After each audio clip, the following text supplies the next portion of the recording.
This is Basket Case Clubs, CPR Group's podcast where we turn basket case clubs into showcase clubs.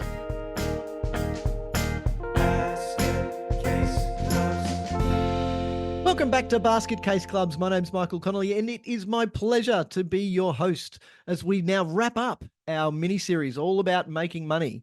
So this episode is actually part 2, which brings us to the conclusion of our not so mini Money Talks mini-series all about making lots of money. Man, that is a lot of M's. It's kind of like my mum makes me munch my mini M&Ms on a Monday morning. Anyway, this episode is kind of like, remember when they turned the book of the final Harry Potter book into movies, and it was so big they had to split it into 2 parts. So this is kind of our Deathly Hallows part 2, which continues on from our previous episode, which was part 1. So if you haven't already listened to that second last episode in this mini series, I recommend you go and have a listen to that first, then come back here to catch the compelling conclusion.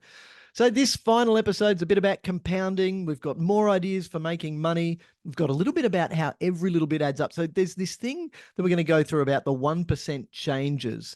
If we make just a 1% increase in revenue, which by the way is very easy to do when you consider that you are in control of your pricing, that leads to a lot more than a 1% increase in profit, because the majority of what you're going to make when you increase your price, just that tiny little bit, goes straight to the bottom line, which is profit. So then the question is, well, do we increase our income by 1% or do we try and decrease our costs by 1%, which will create a larger amount of growth for the organization? And the answer is, well, it's going to be the first one, but the real answer is, you know what? Why don't you try and do them both? Anyway, let's get into the episode where Steve's going to join me again. And this is full of the usual basket casey goodness. So hopefully this episode and all of the episodes in the mini-series that have come before are really going to help you identify areas where you can make lots more money so that you can achieve more growth. Remember, the self-limiting factor of not-for-profitness means that all of the good money that you make eventually is going to be reinvested in what you do in delivering on your purpose. Enjoy the episode. So let's get back to my compounding. Okay, so the concept here is that we've got sales of merchandise. Yep. If we want to increase sales of merchandise, we can also incentivize it. Now, a great way to incentivize it, and this is one of those ideas that I had mid-conversation, and unfortunately I forget who the conversation was with. I'm just so glad that I remember having the conversation. What a great idea it would be to say, on Friday night this week, we are going to give away some prize. Now, it might be a prize that was donated to us. It might be a jersey that's been signed by our firsts team. So it has some value. We are going to give that away to one lucky spectator who is wearing a club beanie and a club scarf. So if you would like to be that lucky spectator, all you got to do is make sure that you've got your scarf and beanie ordered in time so that you're wearing it on whatever Friday night it is. Great. So that's a raffle on top. And if you also want to buy tickets, you probably wouldn't in that case, but you can run another raffle at the same time. So this is where compounding works. Yep. The bar's open. The canteen is open. We're doing roving food sales. This is compounding. So it's not limited to what we can make as these little piles. These little piles stack up on top of each other. Then when we have the little 1%ers, so a little increase in price here, a little decrease in cost there, which bumps profit up. They all add up because we're actually stacking them up on top of each other. This is why I get excited, Steve. But also just to check in on the reason that we're having this discussion. We're not having this discussion to promote bleeding crazy profits out of your customers. The reason that we're having these discussions is because everything that your club wants to do, maybe almost everything that your club wants to do, is going to cost money. Yeah. So the reason that you're making profit, the reason that you're generating revenue, the reason that you're running a successful business is only to, as you said a couple of weeks ago, deliver on the objects in your constitution. Purpose. To deliver on your purpose. Yeah. So the more cash we've got, the more we can do. That's the confidence that's all the confidence that you as a management committee member should need to make the right decision when it comes to capitalizing on these opportunities to actually make a shitload of money. Yep.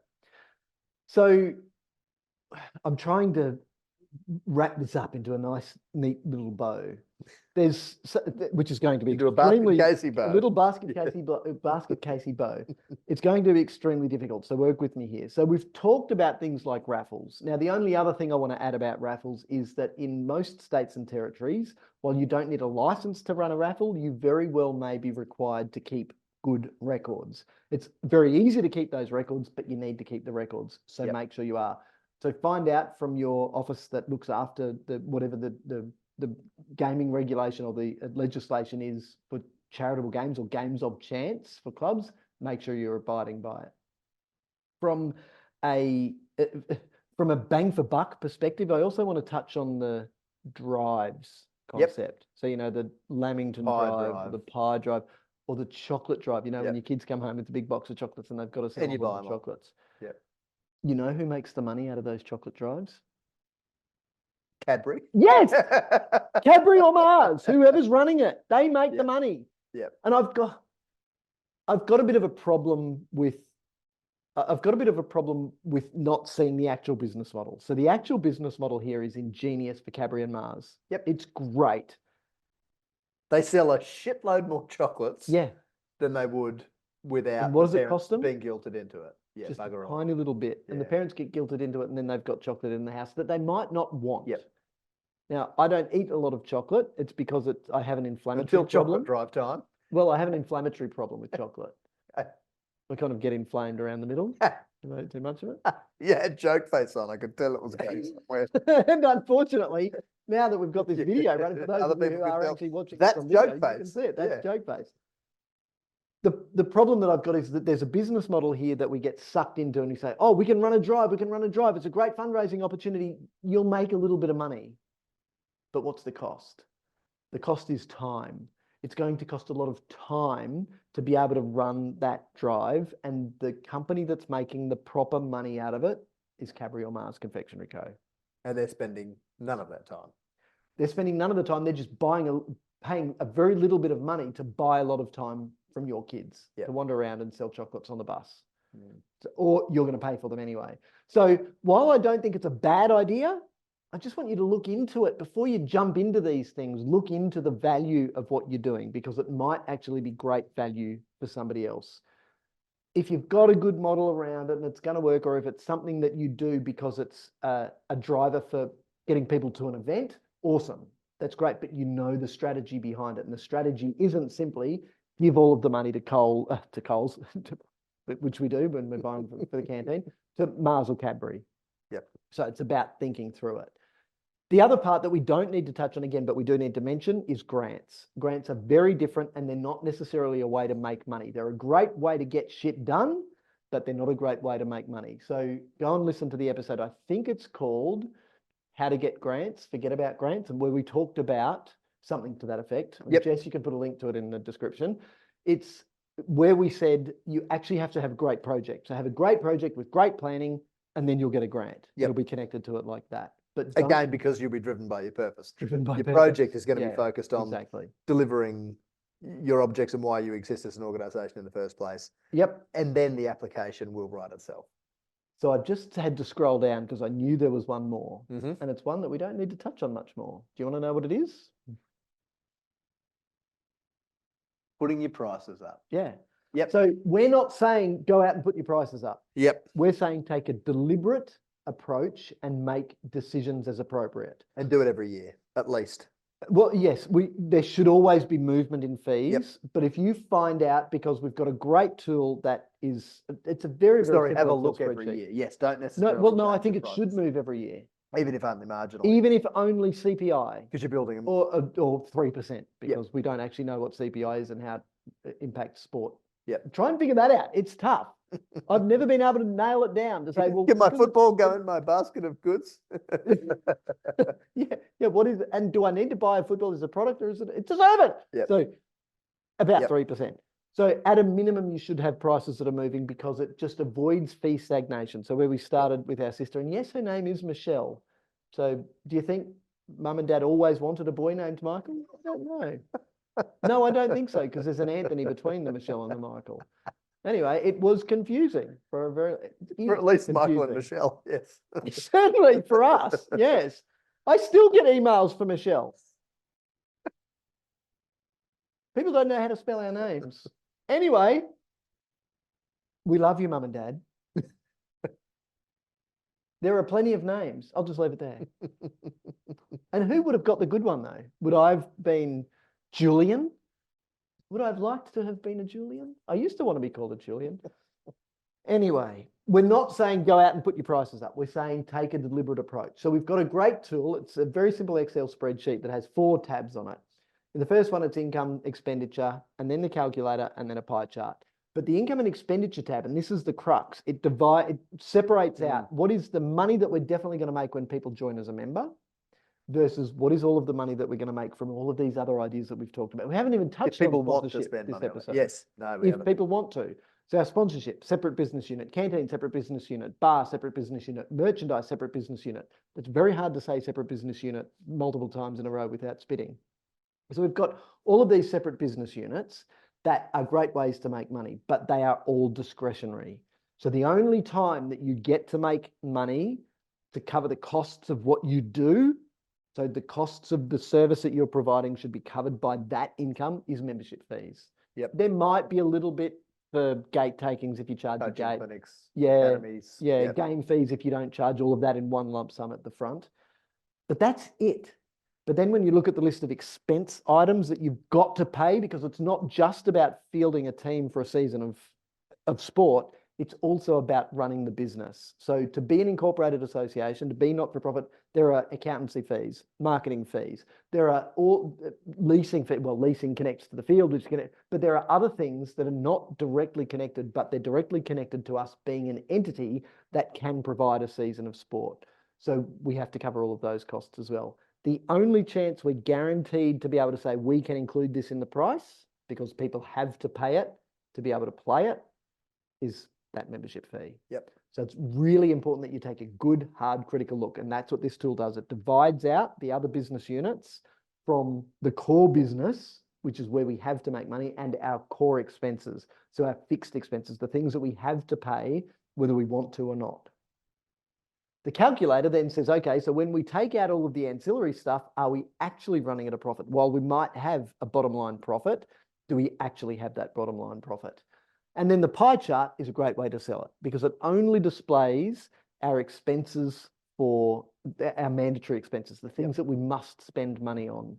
And you can see that there are lots of wedges to that pie. But if somebody complains, then you can sit with them and say, well, we've done an analysis and we don't think there's any wedges from this pie that we can take out. Do you think that there are some? And I, as the committee member, might say, look, this big wedge here at 13% of expenses is for our presentation day. Maybe we shouldn't do that. And that gives a great opportunity for somebody who might have just been grumpy a minute ago to say, oh, no, we love the presentation. Can't take that away. No, the kids love it, man. We love what you guys are doing. So we've turned them from Grumpy George into a great supporter. And then they can't see how they could take anything out. I don't support justifying every dollar. Yep. So I have used the analogy to say that I happened to find myself recently at the Lamborghini dealership in the Valley in Brisbane. It was a cool day, Steve. You should do it. It was good fun. I didn't buy a Lamborghini. I wasn't actually there shopping for Lamborghinis. But while I was there, I did have a bag which I pretended was full of cash. yeah, big dollar sign on it. Did you wear a mask and a stripy shirt?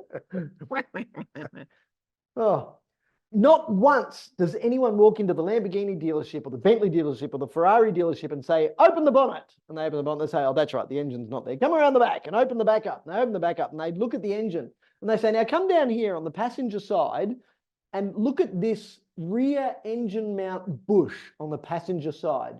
How much is that? How much of the $850,000 that I'm paying for this car goes to that? So I'm calling bullshit on poor committee members having to justify every single dollar that gets spent by our customers for where that goes. I don't mind the pie chart, and in our spreadsheet, it only divides it by percentage. So it says, because it doesn't matter, because if you've got a problem with somebody who wants to question the value of the bush on the rear engine mount on the passenger side, or how much is going to our peak body, or how much is going to insurance, or how much is going to water for the field, if you've got to justify it down to that granular a level, you've got a branding problem. This is not actually a money problem. You've got a branding problem. If your customers are that grumpy that they can't see the value in what you're providing, and maybe to wrap this up in the nice, neat little bow, we go right back to where we start, and it's all about mindset. So if it's all about mindset, it's the mindset of the committee members who are here thinking, gee, this is expensive because I think it's shit how much I have to pay when I'm joining this club. And that's not a good mindset, because then you're on the back foot and you're very negative in all of your discussions with all of your customers. So it's about being positive. And this can be confrontational when this happens, but also to be able to say, hey, this is a great value club. Let's talk about what your kids get out of it. Let's not talk about the cost of this engine mount bush or the cost of how much we're paying on insurance or water. Let's talk about the value that your kids are getting. Is it a pathway club? So is this about the pathway to the Olympics or the World Cup? Or is this about participation and the smile that's on their faces and the fact that they are the ones dragging you here? The reason we don't have those conversations, Steve, is that they're the hard conversations to have. They call these, in human resources management, soft skills. Can you believe that? They're not soft skills. These are hard skills because they're freaking difficult. People aren't good at having these conversations. If people were better at having these conversations, or at least being able to deflect them, purely because they start from the right place and have the right mindset themselves, it becomes far easier. I feel like we might have landed. The eagle has landed. One further wrapping up of this discussion into the bow of which you speak. I think it's important just to point out that our little spreadsheet tool that you mentioned, as well as presenting the pie chart, identifies on a per member basis, and this is a broad brush approach that it prompts people using the tool to take, to identify what the shortfall per member is in terms of what they're charging and what the costs associated with each member look like. So we don't advocate, if that's a red number, which it almost always is. We don't advocate for just increasing your membership fees by that dollar overnight. You made this point earlier that any change has to be, not a jump. It has to be a transition, a gradual transition. It's a journey, as you say. But also, a really important consideration is that all of that other non-sport related or ancillary income, don't just look at that red amount and say, oh, we've got to put our fees up by that much. Rather, acknowledge the importance of having the discussion about your fees and raising your prices, as we've just talked about, and having a critical discussion regularly enough about whether you're charging enough, especially given that the operating environment of our sporting clubs is very similar to the operating environment of all other businesses for whom the cost of doing business is increasing at a rapid rate of knots. Yeah, so while the cost of living for our customers is going up, we can't necessarily wear that because the cost of living for our business is going up as well. Absolutely. But this, the way that I wanted to use this little tool to help with the tying up in the bow is that that shortfall also identifies the importance, because a lot of these clubs are still trading profitably. They're still making more money than they're spending each year, but there's a per member shortfall when we compare only the sport-related income and the sport-related expenditure. So what that highlights is the importance of all of these other things that we're doing to make money. Our canteen, our bar, our merchandise, our events,